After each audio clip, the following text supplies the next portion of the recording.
维修一台行驶了15万公里的雪佛兰畅雪，电机一响，行驶的时候类似于电流的吱吱声，然后里面咯咯咯的。经过判断是轴承的问题，现在拆卸维修。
现在已经全部分解开来了。这边的话，拆卸这个盖子有个小技巧，我们需要把这个东西装一个拉杆在那边，然后把它一顶，这个盖子就可以直接取出来。拆解所有的部件，通过检测发现，这边前面的一个小轴承已经损坏了。拆开油封盖，很明显的就能发现，这个内圈的固定支架已经碎掉了。这个轴承的话，已经彻底损坏了，再使用一段时间，有可能会导致电机损坏，到时候造成更大的维修费用。由于这个车主对异响特别的敏感，发现一丝异常，就叫我们给他检测维修，避免了这个故障发生。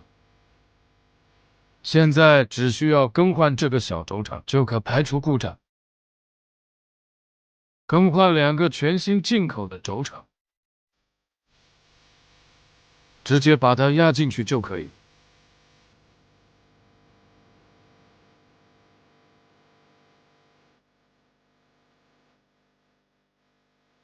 另一边也是需要更换，这边直接安装上去。现在对它进行组装。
这个车已经安装完成了，故障已经排除了，试车没有发现异响。现在把底板全部装回就可出车了，故障排除了。